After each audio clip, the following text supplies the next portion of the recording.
Real solutions to money, relationships, wellness, and more.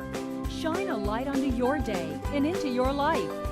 Power Your Life with Dr. Joanne White.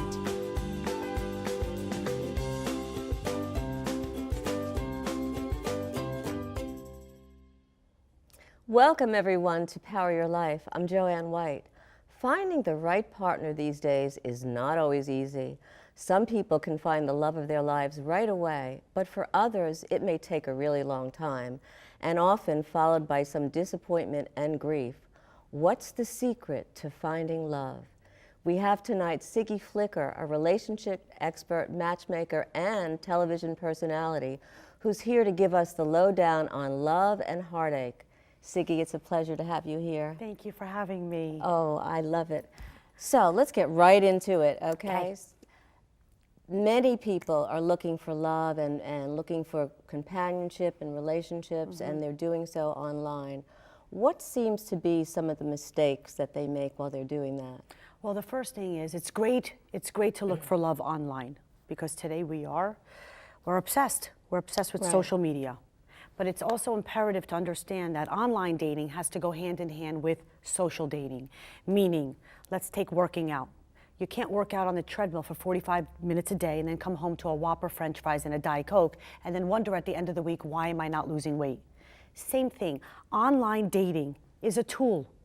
It's just for somebody to come and say, I'm interested in this profile. Some important tips for that is, it starts with a picture. So people need to put up a really good picture. The picture is the most important thing. Imagine you're walking in a building and there's many doors. How are you going to get somebody to knock on your door to say, I want to view your profile? It's the first thing. So many people do this mistake. They put up a profile with them holding up a peace sign with sunglasses on. I can't see your eyes.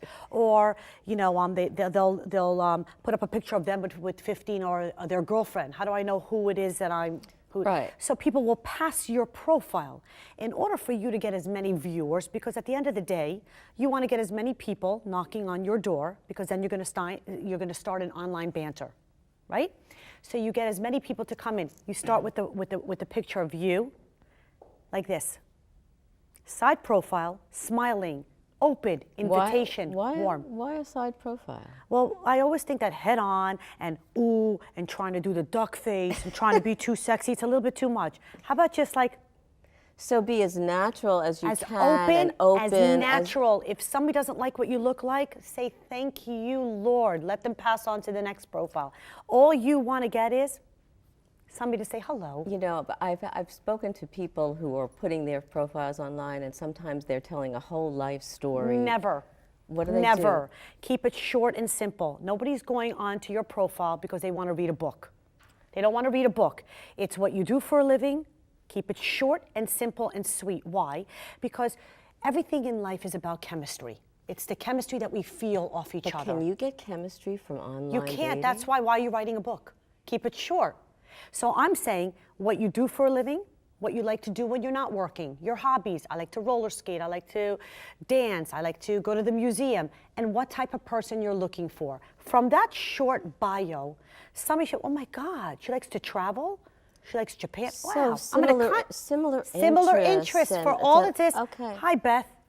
Think your profile's interesting. My name is Gary. Now you're going to start something, an online banter, back and forth to see. Wow, you're not going to get chemistry there, but you're going to see, Now this is where it goes with social dating. Now I have a question. Okay, go. Because sometimes people are players online. They're not really serious, and they can keep that going and going and going. How do you figure out which one is a player and who's really serious? Very simple, very simple. So you start out, hi Gary, how are you? What are you doing? Da-da-da. And you start to have this online banter, and it's going great. So we're going to get together. What's your schedule look like? When somebody doesn't respond to you for a few days, when somebody says, yeah, I think I'm available in 2 weeks from now, what does that tell you? That person is really not looking for a commitment. They're playing. So you know what you do? Delete, next. So one thing. Next, I love that. Next. Yes. One thing we can't control is time. Nobody has time to waste. Nobody has time to waste. I don't want to waste any time. I don't want to waste anybody else's time. But if somebody says, hey, I love this relationship that we have online, I'll talk to you tomorrow after work. And you see that person after work says, hey, how was your day today? If they're really a good person and they're really interested in having a relationship, you will know with how they respond and what they say. Can I see a full body shot of you? What does your backside look like? What is that telling you?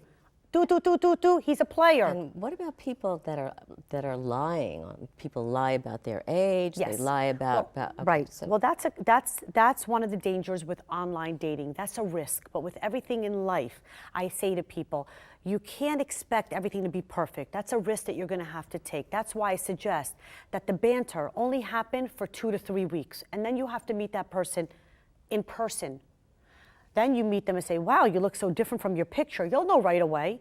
So every person is worth 15 minutes of your time. You don't have to have a fancy dinner, steak, appetizers, dessert, coffee. No. I'd like to meet you for a drink and an appetizer. And then you'll know if it's a yay or a nay. It's very simple, but you have to put in the work and say, oh, you can't come to me and say, oh, everybody out there, no one's serious. There are no good men. You're from Cherry Hill, and you have an incredible story in terms of your divorce, which really didn't cause any havoc for you or your children, and your husband, your ex-husband, was actually the best man at your second wedding. Yes. How did that happen? Crazy, but true. Well, I am from Cherry Hill, very proud. I graduated from Cherry Hill West, and I love Cherry Hill. I just came from Ponzio's Diner. I have very fond memories of Cherry Hill, but ever since I was young, and it started in Cherry Hill with me having a boyfriend when I was a freshman. I had a senior boyfriend, and everybody's like, I don't really understand how. But it's all about the attitude.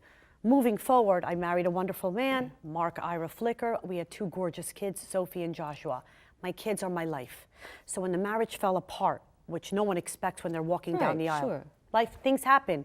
He went his way, I went my way. I said, you know what, we're going to get divorced, and we're going to do it without an attorney, and we're going to try to do it with class and dignity. The class came on his part. So when we separated, he was like, wow, this is really working out great. And I said, even better. I'm going to match you with your perfect match. And then when I found my perfect match, we asked my ex-husband, Mark, to be the best man. What a fantastic story. And people can actually follow that up by themselves. So I think that it's so important that when you have that kind of relationship, that it's so important for the kids. And to really move forward. Thank you. Don't go anywhere. When we come back, Siggy Flicker is going to tackle your questions all about love and dating.